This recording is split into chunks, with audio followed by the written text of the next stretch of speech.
Locho sampo pagyu trashi pa tuche tempe chinle yarngonda pelge drolor tsampe tse parche palde lame shabla solvade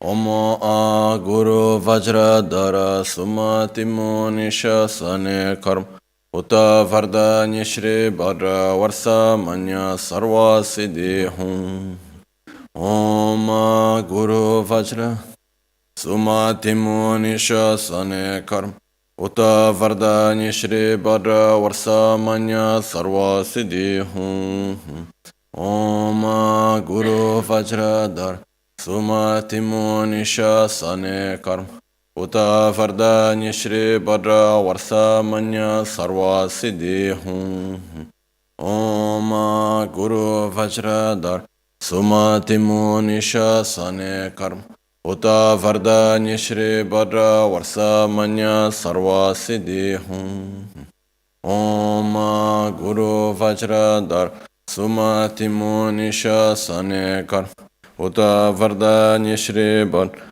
Varsa manya sarva siddhi hum Om guru vajra dar sumati munisha sane karma Uta varda nishri badra varsa manya sarva siddhi hum Om guru vajra timunisha sane karma Uta varda nishri badra varsa manya sarva siddhi hum Om guru vajra dara sumati munisha Uta varda nishri badra varsa manya sarva siddhi hum Om guru vajra dara sumati munisha sane karma Uta varda nishri badra varsa manya sarva siddhi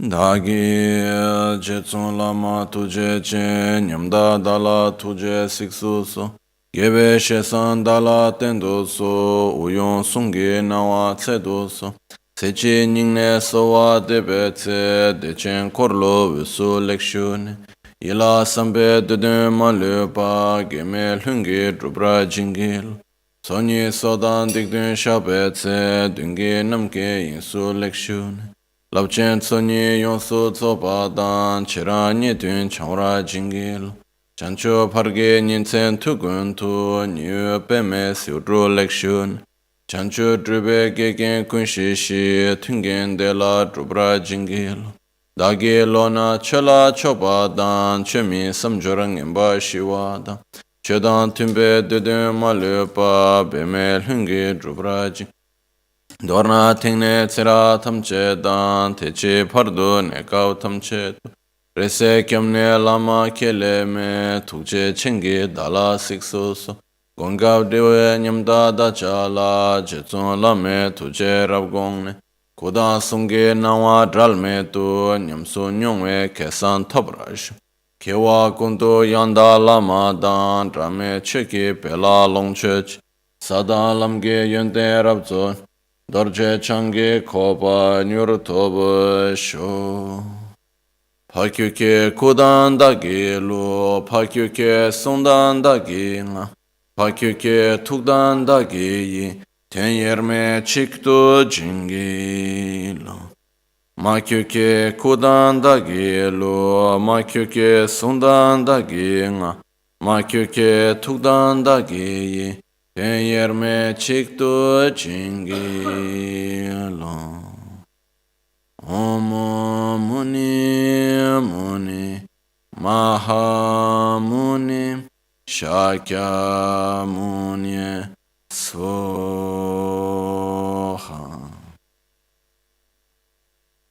Sangye chedan soge chanamla Chanchu pardo dani kyapsu chi Dagi jinso gibe sonamgi Drola penchire sangye druparshu Sangye chedan tsogi chonamla Pardo dani kyapsu chi dagi chinso gibe sonamgi drola pinchira sangye druparasho sangye chedan tsogi chonamla chanchu pardo dani kyapsu chi dagi chinso gibe sonamgi drola pinchira sangye druparasho.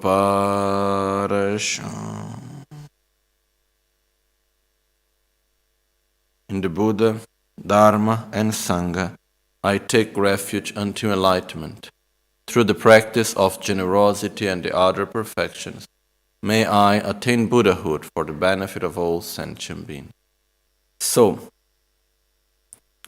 we have these 2 days together, in which we are going to be seeing together, sharing the 3 main aspects of the path through the text written by Lama Tsongkhapa, the great Lama Tsongkhapa. And there were a few reasons why I chose to do this in this weekend. First of all, we have just received here in Albagnano the transmission and teachings about the 3 main aspects of the path from Kyabje Rinpoche. Today is also his birthday, so we dedicate especially for him also, for his long life. And in order to give continuity to what he have transmitted. Because otherwise what can happen very often is we receive some nice teachings and then we say, oh, how beautiful teachings it was. It was very nice, I had a very good feeling and this and that. And that after some time, slowly, it fades away in our memory. And we do not really bring it to our own daily life. So that's why I also said, okay, let's take these teachings. Rinpoche gave us many teachings, but at least this one, let's start with this one, bringing it back to our daily life. This way. Maybe some of you, sure, are keeping it in the daily life, but it's important to revive it, to cultivate it. And then this is also at the same time one of my favorite texts of all the texts that I've read. I think it's one of the most important ones. It's short, it's clear, its meaning is fundamental. And it is something that is not enough just to understand. Understanding is important. But once we understand, we really still need to listen many times, we still need to reflect many times upon it, so that it gradually comes deeper and deeper into us. Okay? So, and then also it's something that it doesn't matter if we are just newcomers, starting now to listen about Buddhism, it's a wonderful teaching. Or if we are already listening to Buddhist teachings for 30 years or whatever, still it's a complete valid and perfectly fitting to our mind. Okay, as we have 4 fundamental aspects in our lives. Did I already say this part in English? Okay. As we move along in our life, all of us, it doesn't matter where we are, who we are, our culture, the country where we live, and so on. We have 4 fundamental aspects in our life, which basically is, in what do we recognize suffering? What do we see as suffering? What do we see as the causes of suffering? Where is our suffering coming from? Where are we pointing our finger? What do we see as happiness? What's the objective we put in our life?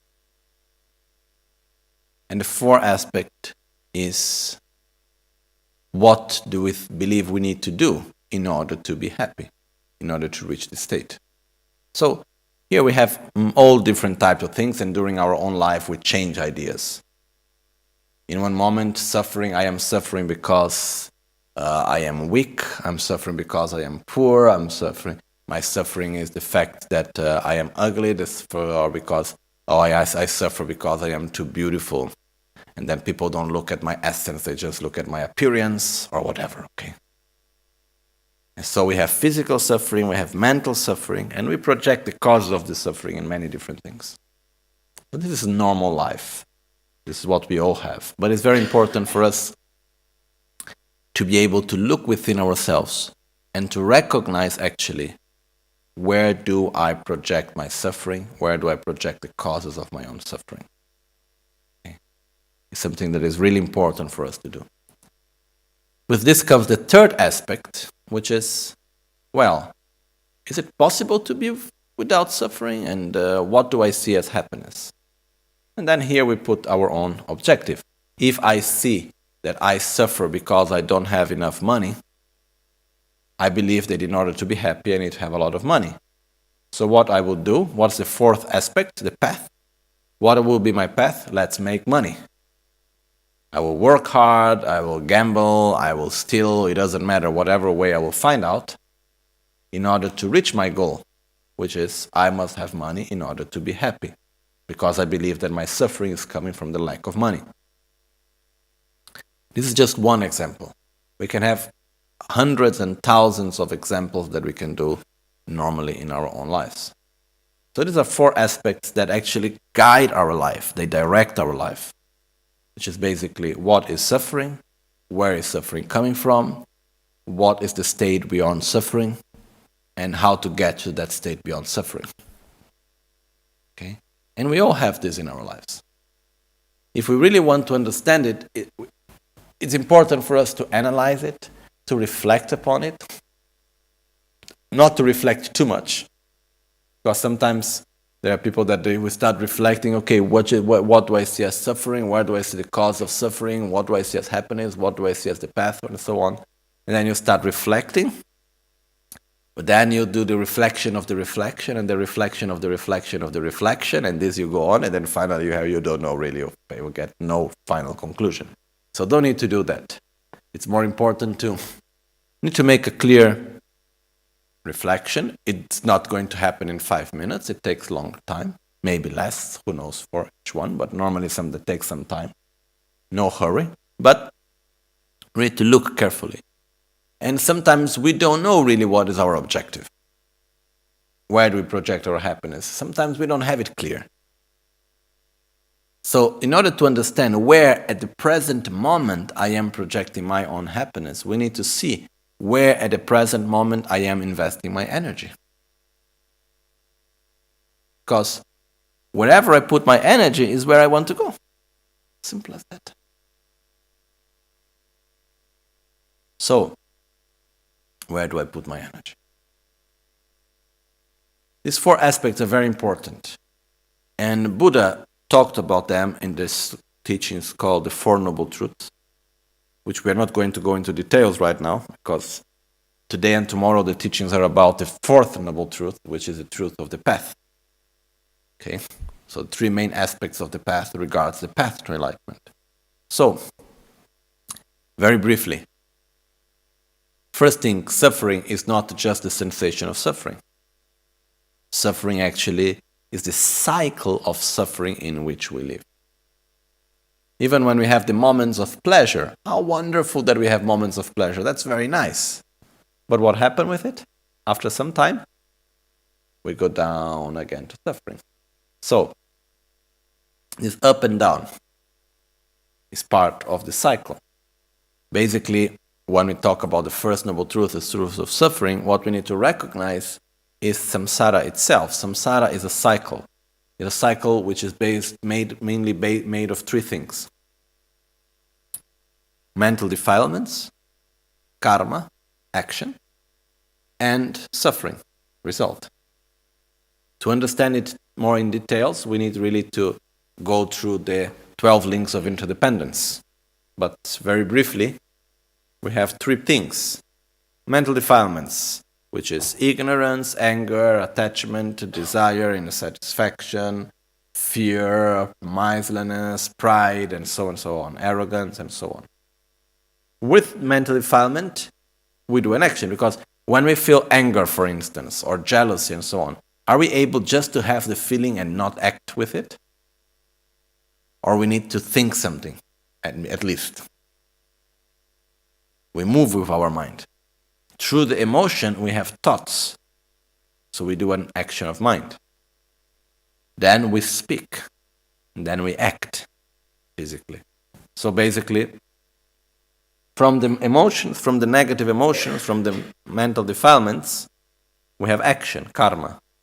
Karma, inevitably, unless we purify it, sooner or later will bring a result.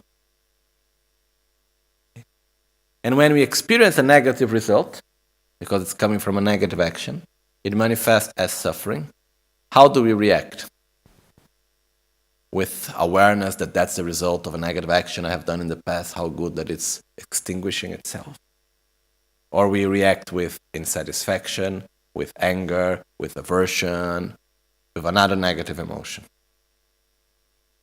Normally what happens is, in front of suffering, we react with, again, a mental defilement, then again an action, that brings again a suffering, that we have again mental defilement. That's why it's called a cycle. And this is what is called samsara. Samsara is not a place. Samsara is an inner cycle. Okay? So, in this cycle, there are moments in which it manifests in a more pleasurable way, moments in which it manifests in a way of more suffering. But the fact is that until I am in this cycle called samsara, there will be suffering sooner or later. So it's the wish of I recognize as suffering the actual cycle of samsara. I want to get out of it completely. This is one important point. After that, you say, but where is it coming from? Which are the causes of suffering? It's not the poverty, or it's not the lack of respect from people, or whatever. Which is the true cause? Our mental defilements, which are coming mainly from our ignorance. Ignorance is the main cause of our suffering, is our incoherence with reality. That's the main cause. Incoherence with reality, it means basically, for example, there are many examples we can give, but to start with one. Anyhow, tomorrow we will see this with more details. But to start with one, it is phenomena around us are impermanent, right? We know that conceptually. When we understand that everything that we relate to, it's constantly changing and transforming and moving. It's impermanent. But when something changes, we suffer. Or we are happy, depending on the case, but very often we suffer. Basically what happens is that even though we may know that things are impermanent, they appear to us as being permanent and we grasp at them as being permanent. This is called ignorance. So even though reality is impermanent, we relate to the impermanent reality as if it was permanent. That's ignorance. That's an incoherent way of relating to reality. Okay? And this incoherence with reality is what generates attraction, aversion, anger, jealousy, pride, miserliness, and all the rest that we know so well. Okay. So this ignorance that we have on the basis. The fourth aspect is our ability to be happy. And it's a very, very important point. And it's something that it makes the whole difference if we believe in it or not. Am I able to be truly happy or not? Am I able to eliminate completely the causes of my suffering and to develop my qualities at their maximum potential? Am I able to get out of the cycle of samsara? Am I able to reach a state of real well-being and stability and joy and be able to be of benefit for others in a real way? Am I able of that or not? According to Buddha, yes. And I have my own understanding and I would like to share it later with you. But it's a very important point. What can I do? Where can I get? And do I really want it or not? Because when this becomes the priority, then we have the fourth aspect, which is the path. What do I do in order to get that? Okay, and here comes to the teachings of this weekend, because in our life, sure, we are busy with many things, okay? But life passes by every minute, every instant. Where is life happening?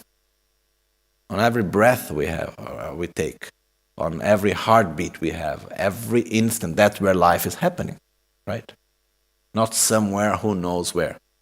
It's quite funny, sometimes there is this sensation that people have, like, When we are very young, looks like life still needs to happen.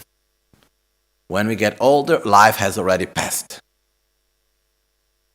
But life is happening in every instant of our life. That's where it's happening. Here, right now, that's where actually life is actually happening. So, we are one of the few persons of this world that have the luxury of choosing what we want to do with our lives. Because most of the people, sadly, needs to live life only to survive. Survival is the first thing that comes. It's a sad reality. But when we look around to the world, most of the people, first thing that comes is survival. So first of all, I need to get my food. I need to protect my body. I need to protect my life. That's the first thing that comes. And when survival is the priority and is not obvious, it takes a lot of effort for survival, a lot of effort, much more than what most of us even know that exists. It takes such a great effort in order simply to survive that remains almost no space for anything else. So we have the luxury. I say a luxury because it's something that very few people have nowadays in this world. I don't know how it was in the past. I suppose similar. But only very few of us as human beings in this planet have the luxury of having the time and space to think, oh, what do I want to do with my life? Only very few of us have the luxury of having our survival taken for granted. And we don't need to worry about our survival. Okay, yes, sure, I need to work, I need to pay my bills, I need to do this and that, but still, it's not our main priority and of worry during our daily life. Okay, so, once we have this wonderful opportunity, this luxury in our hand, what do we want to do with it? And this is a problem that I see very often in people that have this opportunity, which say, I want to make my life meaningful. What do I do with my life? You know? You have most of the people that their main problem is how to survive. Then you have a lot of people that they don't have to worry about survival, but they don't know what to do with the life. Okay, I have this beautiful opportunity in my hands. What do I do now? Boo. I don't know. And here is where comes the three aspects of the path. This is a way how we can truly make this life meaningful. Sure, we like to do things. And we are very busy with our work. We need to take care of the family commitments we have. We need to take care of this body of ours. We need to have the commitments with the society where we live. We like to enjoy having pleasures or whatever. Okay, that's all fine. We don't need to change our culture. We don't need to change our lifestyle. That's not the point here. When you're talking about the path, it's not okay, you need to wake up at this time of the morning every day, you need to do this, you need to stop doing that. We're not talking about that. To make this life meaningful, to follow the path to get out of samsara, to follow the path to go to enlightenment, we need to develop three qualities, to cultivate three qualities, to develop them, and to act in accordance. Which is to develop love towards ourselves, so-called renunciation, or definitive emergence. Okay. But let's call it now, at this moment, love for ourselves. We need to develop love for ourselves and act in accordance. We need to develop love towards others, so-called bodhicitta, and act in accordance. And we need to develop a correct view of reality, so-called often the realization of shunyata, emptiness, and we need to act in accordance. So, it's possible for us to train ourselves in these three aspects, independently of what we are doing. If I am on the bus, if I am on the car, if I am on my job, if I am at home, relaxed, or whatever I'm doing, we can always train on these 3 points. And if we are able to apply these 3 things in our lives, which is love towards ourselves, love towards others, and correct view of reality, renunciation, bodhicitta, and realization of emptiness. If we are able really to apply these three aspects in our lives, it doesn't matter what we are doing, it becomes meaningful. Instead, from the other side, if we are not able to put into practice renunciation, bodhicitta, and correct view of reality, it doesn't matter what spiritual practice we may do, it's not going to take us out of samsara. It's not going to take us to enlightenment. We can recite hundreds and thousands of millions of mantras, which is wonderful to do. We can know the whole Buddhist philosophy by heart. Nice. We can pass hours of the day meditating and develop a perfect concentration. Incredibly good. But all of this, if it's lacking, love towards ourselves, love towards others, and correct view of reality, it's not going to take us out of samsara. It's not going to take us to so-called enlightenment. So I believe that independently of the spiritual tradition we follow, Buddhist or non-Buddhist, the three main aspects of the path are fundamental. We are going to explain it from the Buddhist perspective, but I believe it's fundamental on every spiritual path to develop these three qualities. Love towards ourselves, love towards others, and a correct view of reality. Okay? Bene.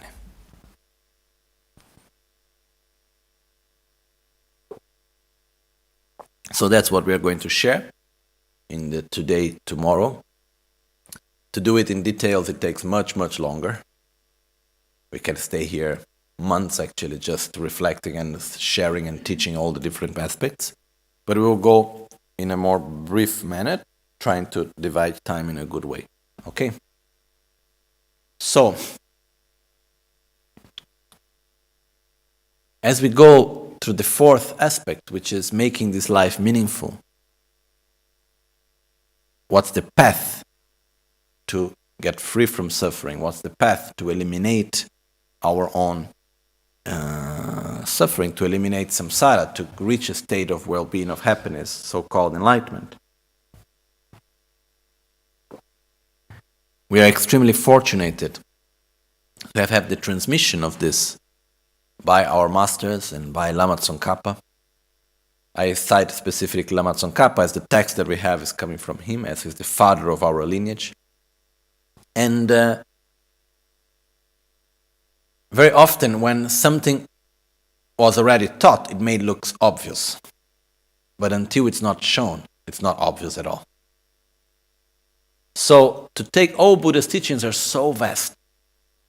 And it's very easily that we can get lost in a corner of the teachings, somewhere here, somewhere there. It's actually quite difficult to have the whole picture and be able to put everything together in a way that we can practice it. But instead, that's what Lama Tsongkhapa did for us. He took all the teachings of Buddha and he put into 3 steps. Love towards ourselves, love towards others, correct view of reality, in a simple and direct way. And he did this in many teachings, but specifically in this text called Lamsa Namsum, the 3 main aspects of the path. And this text was taught by Lama Tsongkhapa, but Lama Tsongkhapa himself, he had many teachers, many gurus. And it's very interesting because most of the gurus of Lama Tsongkhapa, in the second part of his life, later in his life, became his own disciples. There was many beautiful relations in which Lama Tsongkhapa had his own guru, and the guru was also disciple of Lama Tsongkhapa, so they would give and receive teachings one from each other. I saw this happening once in India. One of my gurus, Kachen Losang Sopa Rinpoche, the abbot of Tashilumpo in India, also one of the guru of Rinpoche. One time I went to see him, and it was such a beautiful, I remember very clearly that moment. It was so beautiful. I went to see him at that day because the movie, The Little Buddha, had just come out. And then there was this Lama called Rato Kyonla Rinpoche living in France. He had the movie brought, so they were taking, in monastery television were not allowed. But somehow there was one television in the school, so it was like we were get there, like, how to say, going to do something in a secret way, which was not really allowed with the abbot of the monastery. There was me, and we were going together to watch this movie in a terrible television. And because Rato Kyonla Rinpoche was one of the actors during the movie also, so he had a copy of the movie. And it was in the very beginning. So we were going to see that, and when we were going to see Rato Kyonla Rinpoche, it was during the times that the Dalai Lama was giving teachings in the monastery. So it was in between sessions, whenever in one evening time. So they were all both there, and they were staying in a hotel room of the monastery. Rato Kyonla Rinpoche was staying in this hotel room, so they were there. And I entered the room, we were just waiting for them. And we need to wait a little bit because they were finishing to exchange teachings between each other. So there was the bed with one cushion, one like half mattress, one cushion, a little bit higher, sort of a throne. So what they would do is that one will sit in the higher place, the other will sit in the lower. The one that would sit in the lower will make prostrations, mandala offering, request the teachings. Then the other one will give the transmission. Then the next day, whenever, or whatever moment, then they will exchange. The other one will go to the other place, the other one will make the prostrations, request the teachings, and receive. So they were mutual disciples and master together at the same time. So this I saw in my lifetime. It's something quite rare, actually. It was Kajen Losang Sopa Rinpoche and Rato Kyonla Rinpoche. So it was really a beautiful moment. I remember very clear, very vivid, the image of both of them in this exchange, in such a deep respect. It was incredible because the level of respect that I could feel from one to the other, even though they had the both roles of master and disciple, the respect as disciple was higher than normally the respect that received from a disciple that feels himself being lower than the master or whatever. It was something really, really deep and beautiful. So, Lama Tsongkhapa had this with almost all his teachers later in his life. Okay? Even the prayer that we do, the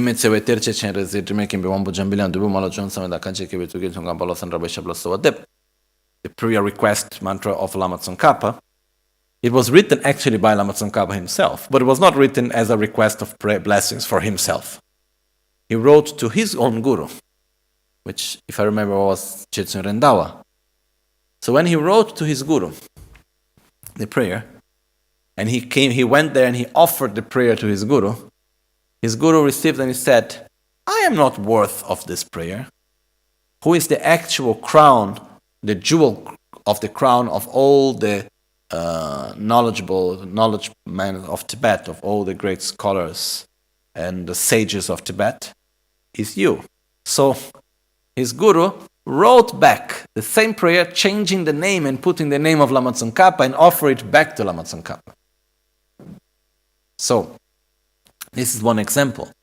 So during the life of Lama Tsongkhapa, he had many gurus, but his main guru later in his life was Buddha Manjushri himself.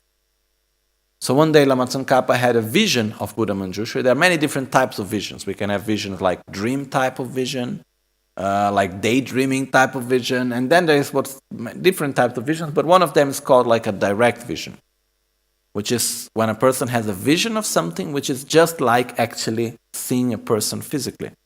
No? So Lama Tsongkhapa had a direct vision of Manjushri. And as he had a vision of Manjushri, he didn't know. He said, is it really Manjushri, or is maybe one spirit trying to take me out of my path? Or is maybe a simple manifestation of my own mind? So how to know that? So he made questions to Manjushri. First thing he did very difficult questions that he knew the answer. Deep questions about Dharma things, but very complex, difficult questions. And Manjushri answered them perfectly. So he said, okay, it's not a stupid spirit for sure. So second, maybe it's a simple manifestation of my own mind. I am here, I myself, fooling myself and having a manifestation of my mind. So how I know if it's not there or not? He made questions that he didn't know the answer. Okay? And our questions, they are so difficult that for most of us, if we read the questions, we don't even understand the question, let alone understanding the answer. Anyhow, he made these questions of which he was looking for an answer, but he didn't know the actual answer. And when he made the questions, Manjushri answered them perfectly, opening his mind for some things that before he didn't understand yet. So from that moment on, he understood that it was actually Manjushri. And from that moment on, he started following Manjushri as his main guru. So, who taught that renunciation or love towards oneself, definitive emergence? Ngechung, Changchu Gisem Bodhicitta, love towards others, and Yandak Petawa, the correct view of reality, as the main aspects of the path, as the, as combining the whole path into three aspects. Who taught this to Lama Tsongkhapa was Buddha Manjushri. So the lineage of these teachings is coming from Manjushri to Lama Tsongkhapa.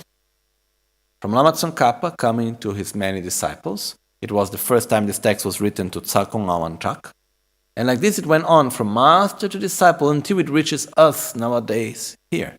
It's quite amazing. We are here in Italy, 2016, and we have an unbroken lineage. I received these teachings from different masters. Very recently from Kyabche Trijang Rinpoche. Before that I received from Kyabche Tragon Rinpoche, which was the same master from whom Trijang Rinpoche himself received the transmission also. And they themselves received from their own masters, and like this we go on and until it reaches directly to Trijang Rinpoche himself. Lama Tsongkhapa himself. So, I believe deeply that it's very important for us to have an unbroken lineage and receive teachings from it. There is a big difference of just listening to something or reading something that doesn't have a lineage and doing when it has a lineage. Because there is a non-conceptual part of transmission that is very deep and strong. And for our Western mentality, we like to have explanations about things. There is one scientist called Rupert Sheldrake, and he made one theory called the morphogenetic field. And from all I have seen up to now, I think it's the most near way of explaining what we understand as lineage and the importance of lineage in Buddhism. So anyone who is interested can go and study a little bit more about it. Called morphogenetic field, the theory developed by Rupert Sheldrake. One time I was actually at dinner together with Rupert Sheldrake in Holland. And then I was talking to him and I asked him, look, from your theory, like the concept of lineage in Buddhism, it looks like it fits very well and so on. And he said, yes, because I didn't need to explain much. He said, oh, my wife is Buddhist, so I know well the meaning. And yes, it fits perfectly. So anybody who likes to have a better understanding about it can look for it. But it's the fact that everything that exists in a more material level has a non-material background, let's call it that. Like what so-called morphogenetic field. Like even the words that we say, the more we say a word with an intention, the stronger the field of that word becomes. So the stronger other people will have the same intention with the same word. The more people understand something, the more strong becomes the field of that understanding, and easier is for people to have that understanding. Okay? Anyhow, the fact is that from my own personal experience, it makes a big difference receiving teachings with an uninterrupted lineage, unbroken lineage, and just reading something because it's nice. It makes a big, big difference. Okay? So because of that also, we will start with the transmission of the text, and then we will read it in English and Italian, and then we start with the actual explanation of the text. Ok? Quindi facciamo la trasmissione del testo, poi faremo la lettura insieme in tibetano, inglese e italiano. Va bene? Quando adesso che vi faccio la trasmissione del testo, potete immaginare che come immaginiamo questo, il significato, non solo le parole, però il significato, il contenuto di questi insegnamenti, che viene dal mio cuore nella forma di luce e va verso il cuore di ognuno di voi. Che a mia volta queste luci viene dal cuore dei miei maestri, che a sua volta viene dal cuore dei suoi maestri, quindi arrivando a Buddha Manjushri, no? Che noi abbiamo di Lama Tsongkhapa. Manjushri si trova, abbiamo la rappresentazione qua in mezzo, quello con la spada. Poi abbiamo Manjushri, Lama Tsongkhapa, così passando da tutti i maestri del lignaggio che arriva al mio cuore e dal mio cuore viene al vostro cuore. Okay? So as I will do now the transmission, you can imagine that there is like a flow of light which is bringing the meaning and the essence of these teachings. And that is coming from the heart of Buddha Manjushri to Lama Tsongkhapa, from Lama Tsongkhapa going through all the disciples, and then going to my own gurus as Kyabche Tragong Rinpoche, Kyabche Kangchen Rinpoche, also Trichan Rinpoche, and all the other masters, and going through their hearts, and then coming to my heart, and from my heart to your heart. Okay? Sa shi pege chu shi me do chan re ra lin shi ni de gen ba de sangye shin do mik te ulwar ge drogo nam da shin la che para sho ye dam guru ratna mandral kam nirya ta yami. Oya, Jetson Lama Namla, Chatse, Alo, Gyawe Sonra Kunge, Nimbo, the Gazet, and Bonam Gang, Abelam, Kalden Tarde, Namge, Junga, Jidra, Nishin, Dagi, Shebraja, Kanda, Sibe, Dela, Maja, Shin, Del Jordan, Chachir Simba, Yawa, Gebe, Lamla, Yedembe, Kalden, Deda, Tawe, Yegin, Yanamdang, Ejum, Ebrazizo, Yedin, Nirshiveta, Sila Kamba, Yegan, Lujena, Kune, Chinchir, Tomar, Nejonse, Del Jorniaga, Sela, Lomeba, Yila, Competsedin. Ledre milo korwe donge na yang sampe chime na she do tetra kompe korwe penso la yime keje tamyami inzen gundo tarpa tenyer lo jungna de zen e jung ke bala nge jung de ya namda simge ge simba mena la me jancho penso dewe gyuru mi gyurwe lo de namge jancho simjo ke shura chubo shi gyunge ker de gale ge chingwa dam dansen chage drawe buksu tsu mare membe magchen kone di meme sibra ke shinke waru dunga sumge gyunchem 내가 든라 교회 만남게 안저 삼내 등저 개브라zo 넬로 또베 셰라미 데낭에 전전조 semla kum제경 세베 자와 제브라미 뇌베 대제르덴레 또베다 간시 거데 천남 담제게 균레 남연 로아메 돈시 미베데서 강인 군시 바티니 상게 개벨 나와 덴레 로아메 바단 돈바 켈렌 탈웨 콜와니 제세 소소르 나와 데센도 타돈 투베 콤바 남시 레조메 바라책자도 덴레 밀로르 도와 잠니네 셰 유게 젠당 군시나 데세다웨 체바도 신야나웨 여다 세와단 돈베 메다 세신 돈바니 규단 레보 차르웨 투셰나 타르덴다웨 트바라미 교로 Tedra lamge tsuwa nam songge ne nam range jishin tope tse emba tende chundro topke ne tenge duma nyurdo chobshi pu sheba dini mandu tope keno losan trabe peke tsakun pompong awan trabala damba o techen lamge shungshe chanchu sem yanda tawe neda rimni la Chume ngeba nyene tsumba ye kyosun druba nimbro chebara sho.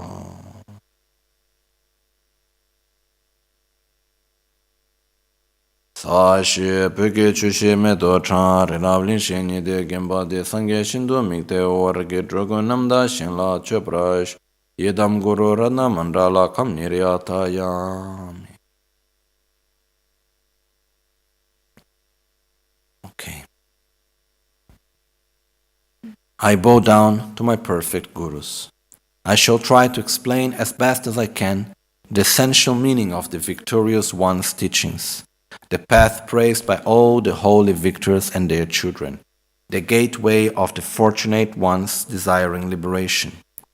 Those who are not attached to the pleasures of samsara, those who strive to make this life of freedom and endowments meaningful, who entrust themselves to the path pleasing the victorious ones, these fortunate ones listen closely.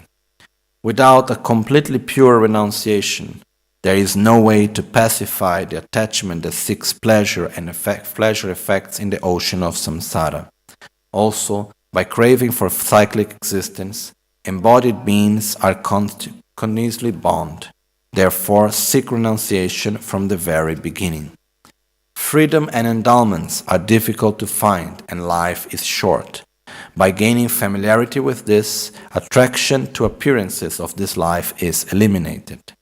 By thinking over and over again that actions and their effects are unfailing, and repeatedly contemplating the miseries of cyclic existence, attraction to the appearance of future lives are eliminated.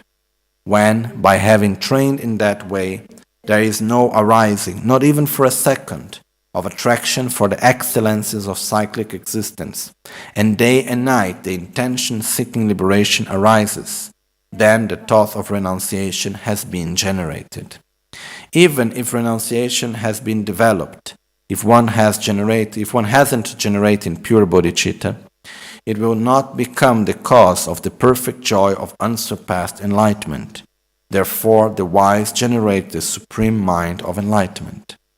Swept away by the current of the four powerful rivers, tied by the tie bonds of karma so difficult to undo, trapped in the iron net of self-grasping, completely enveloped by the total darkness of ignorance, endlessly reborn in the cyclic existence, ceaselessly tormented by the three sufferings, thinking that all mothers are in such conditions, generate the supreme mind of enlightenment.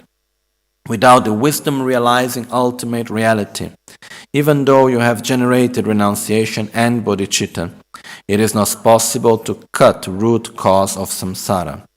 Therefore, strive for the method to realize dependent arising.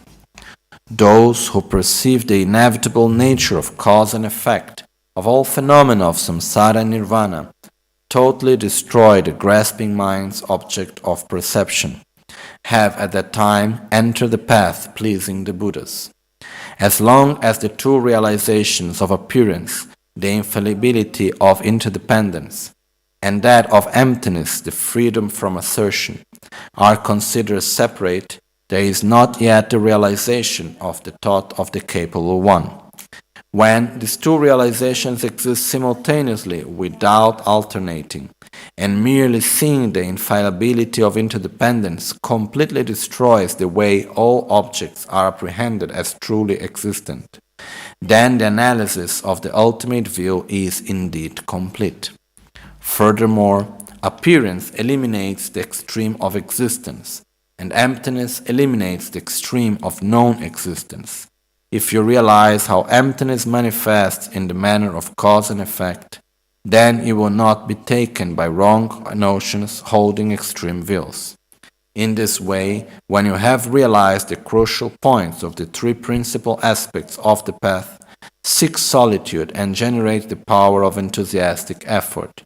You will quickly accomplish your final goal, my child. One of the things that is also transmitted is not only the text and its meaning, but also the melodies. And actually music, melody has such a big power of transmission also. So there is a tradition of reciting the same melodies from generation to generation and bringing them. So myself, I've always done this text with the melody which is from Tashilhunpo. I myself have received these teachings also from Tashilhunpo in Tibet, from Kachin Losam Punso Rinpoche. So I would like to recite together with the melody of Tashilhunpo, so you can follow it, and then we can recite together, okay? And after that we'll go each one of the verses and give the explanation of it. Chetsu lama nam la cha tse lo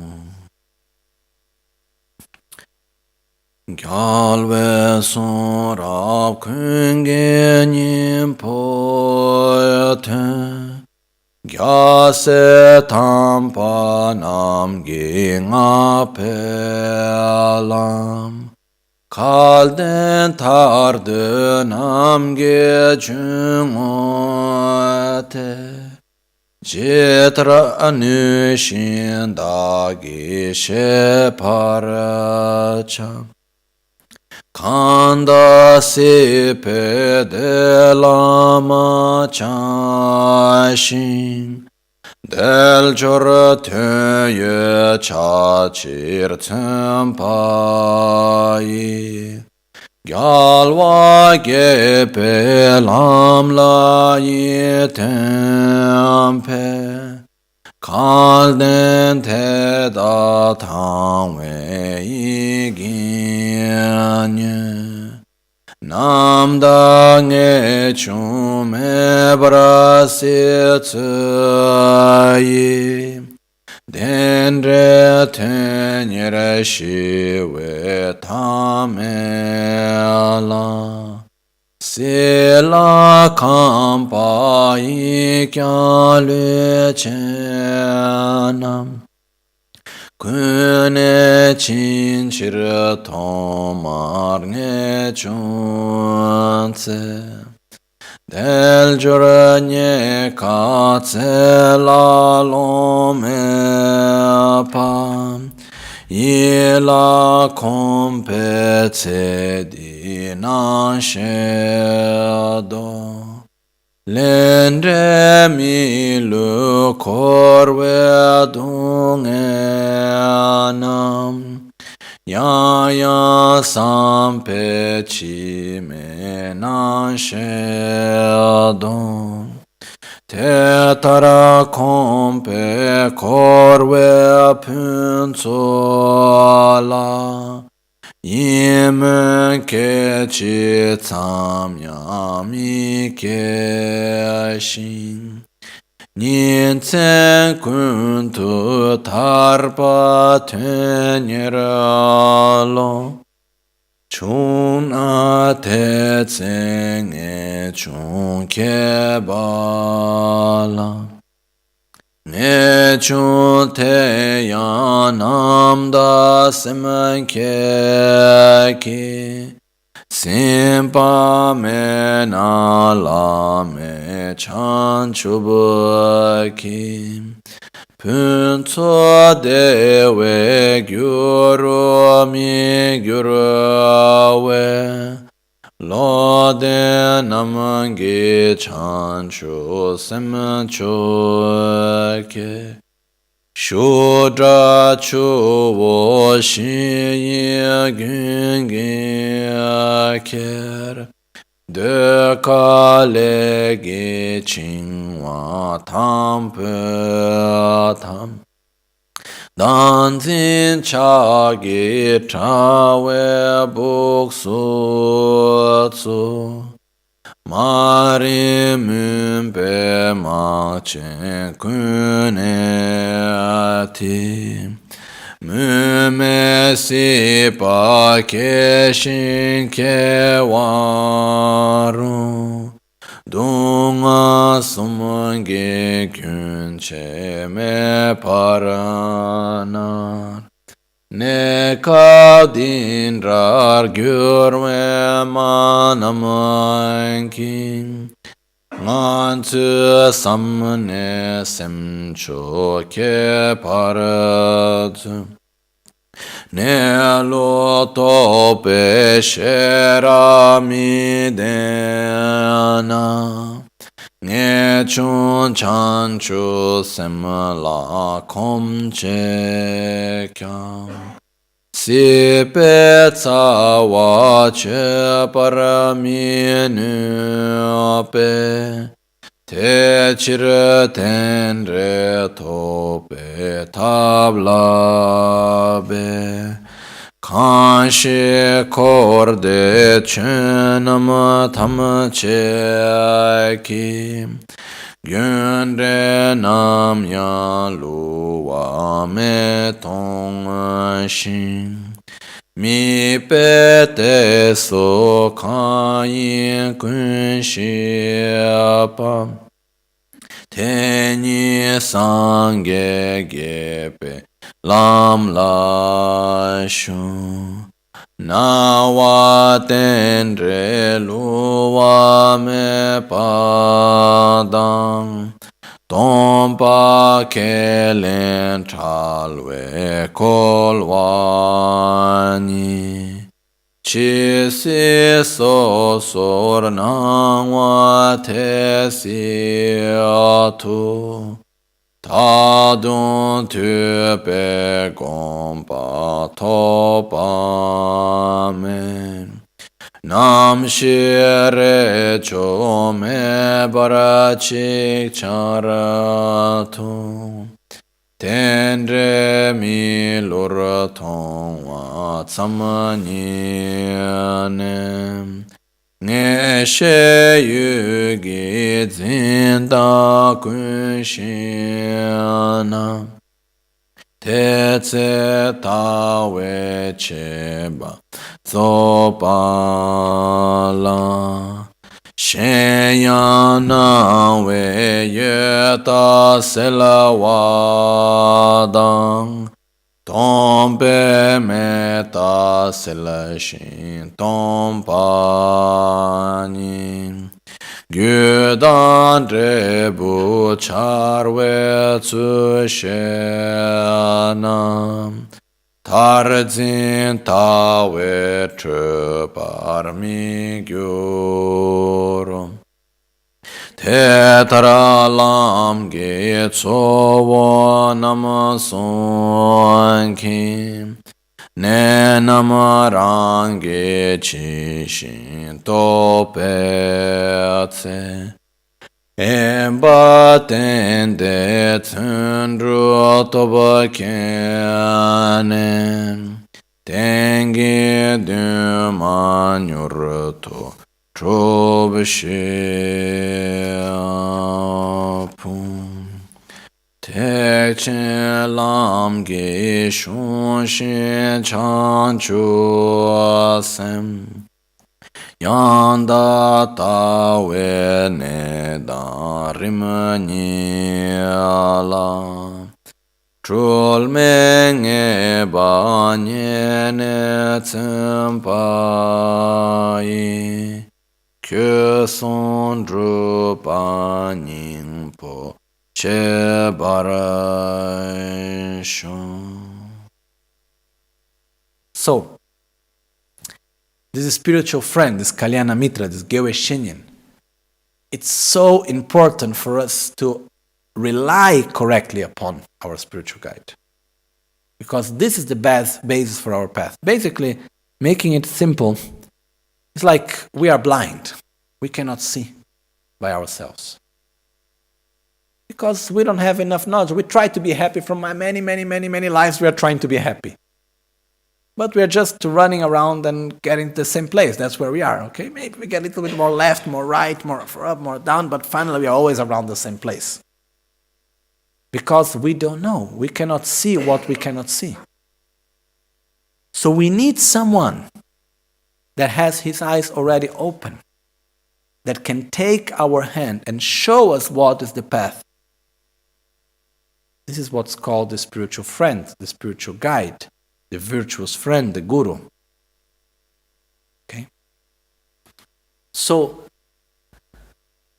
I have seen in my life, like so many things that the most beautiful thing, and I think that's the true aspects of a guru, no?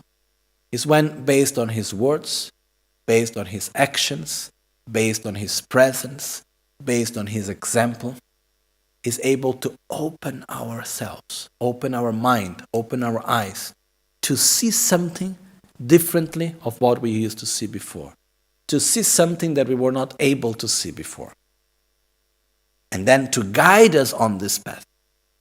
This is so important. Otherwise, we remain where we are.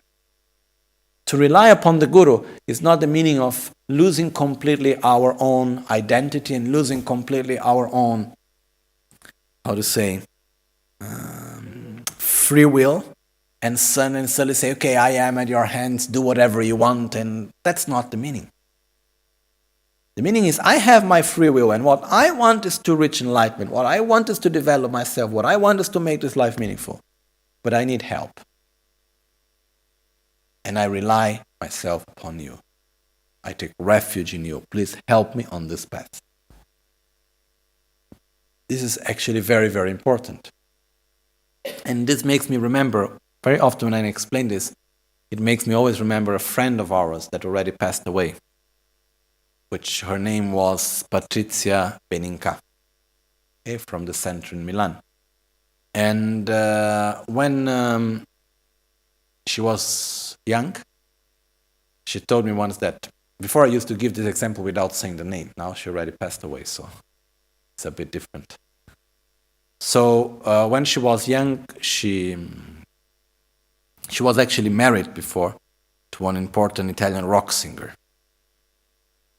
And at the time, they were having the life of rock shows and all the thing around, so drugs.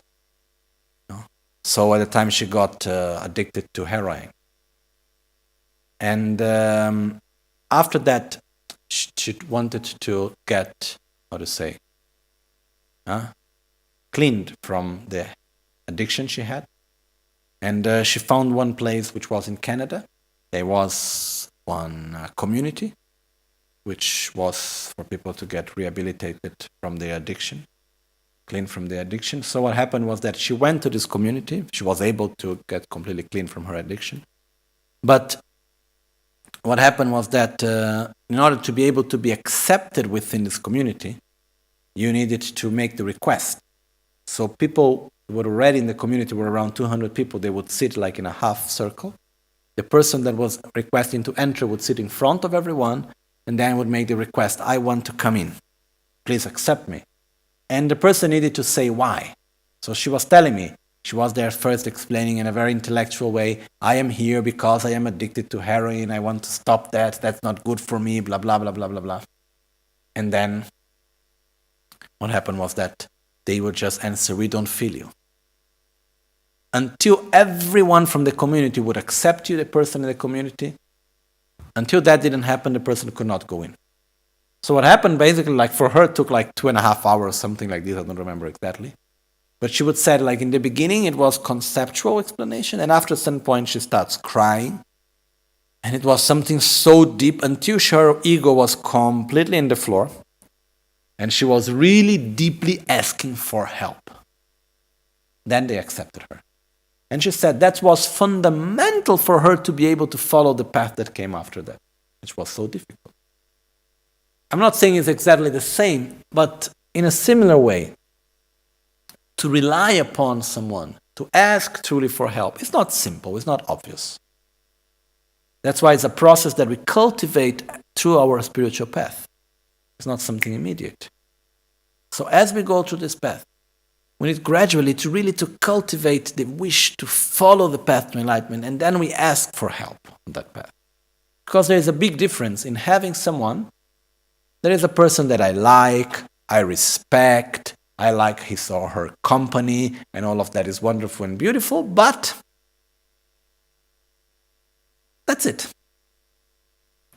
So I like going to see this person. Let's say it's a doctor. And I think the doctor is beautiful, he's nice, he's a good company, and so on. But what happened is that I don't really think I am sick. So I go to see the doctor. Sometimes I even find the excuse that I am sick. But it's truly because I like to see the doctor and I like to be by his side. This is one thing, which is okay. But it's a complete different thing when I really deeply recognize that I am sick, I want to get cured, you are the doctor that can cure me, and I'm happy that you are nice and beautiful or whatever, but I really want to get cured. That's why I'm coming there. It's a complete different relation. So when we talk about relying ourselves upon the Guru, the true way of doing it is wishing to be free from our suffering, wishing to get out of samsara, and having someone that can guide us on this path, and saying, that's what I want. Okay? The quality that we need to look in a Guru is to be able to guide us correctly on our path to enlightenment. He doesn't need to be nice or beautiful or, how to say in English, simpatico. Nice to us. You know, he can be quite not really nice. He can be quite in a character that we don't like. But if he guides us correctly to enlightenment, that's what we need. Okay? There are many stories of many gurus that they were wonderful gurus, but they were not so nice with people around. No. Many stories like this. But the point that I want to bring is that it is a gradual process for us to rely correctly upon our Guru, and that's very, very important. One other aspect that is important also is that we need to believe on the path. The more we take refuge on the path, the better we take refuge on the Guru. That's why it says that in the beginning of our path, it's better that we don't have too many Gurus.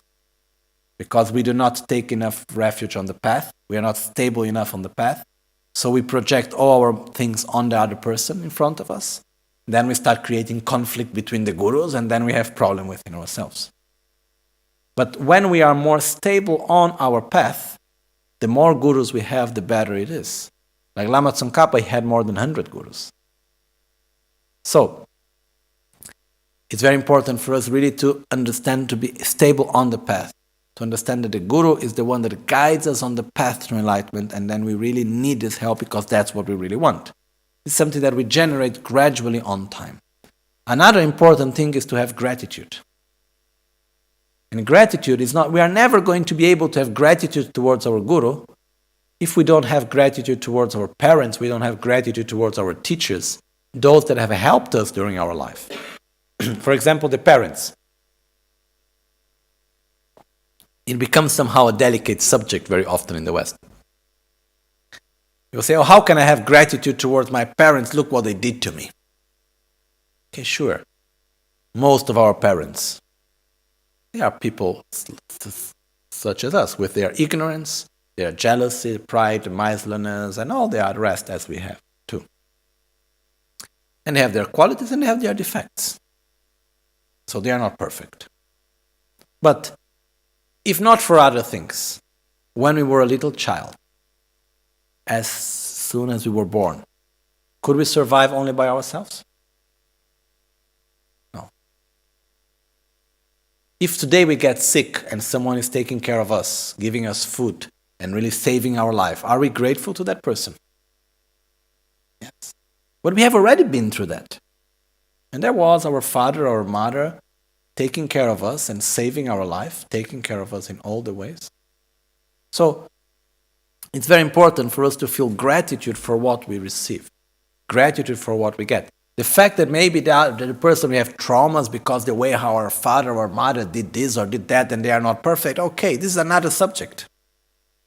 But this is not taking away the gratitude that we should have for what we have received and for what we receive. I had one time the experience in my life, which for me was very important, of one person that gave me a lot and also hurt me a lot. I had many attitudes which were really not correct, and then many other things which were really good. So, for me, it was when I learned to have gratitude for the things we receive and make distance when the relation is harmful. But the fact that you are harming me and I am making distance out of that doesn't mean that I am not grateful for all the things I have received from you. So to have this clarity, it's something that is important. Okay? And sure is the duty of the father and the mother to take care of their own child. But it's not because it's their duty that I shouldn't be grateful for what I have received. Again, it's two different things. The same thing is for those that taught us how to read and write, and so on. So, gratitude, it's a very, very important aspect that we need to develop on our own spiritual path. Because otherwise, what we have the tendency to do very often is we project an expectation on the other person, and as long as the other person fulfills our expectation, he's wonderful. And in the moment he's not fulfilling anymore our expectation, then he's terrible. So what happens is we destroy every relation in this way. So, the same thing happens with the guru.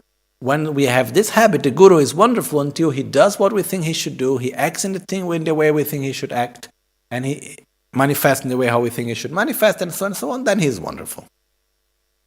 In the moment he does something that we think he shouldn't do, he acts in a way we think he shouldn't do, and so on, then we go in conflict.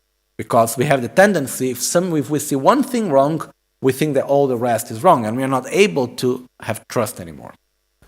I went through this process myself. In one time, I remember very clear as if it was today, with one of my teachers in the monastery.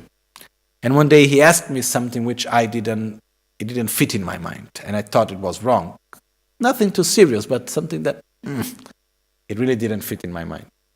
And that day I became so sad. I became like angry even a little bit. I say, how come he asked this? This is not possible to be like that.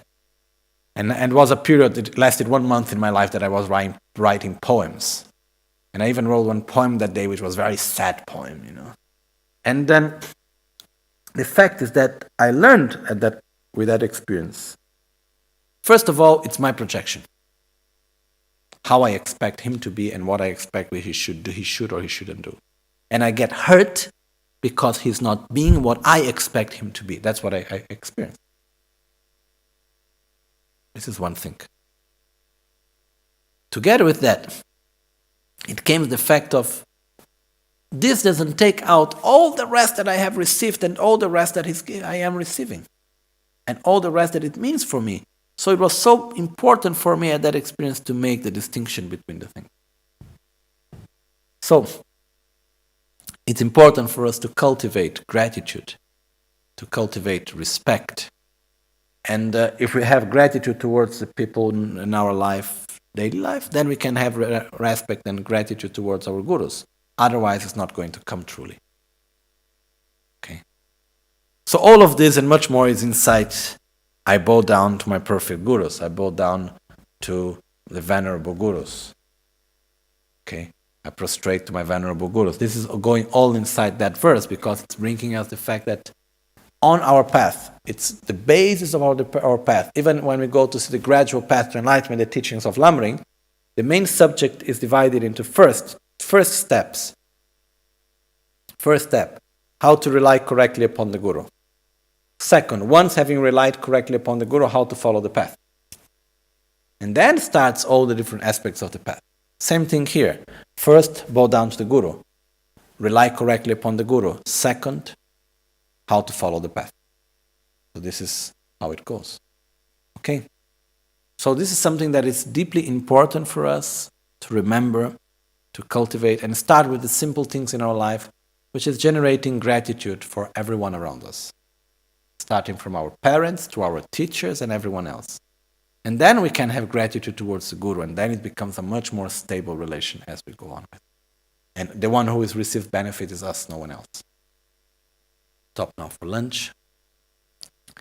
Jetsu lame kutse rapten chi namkara tinle chochur gepada losan tempe dreme sasomgi drove munse tato ne gyurchi Nimo dele tsendele nime kuyan delekshin ninsen taktu delekpe Concho sumge jingelo, concho sumge ngor, concho sumge tashisho.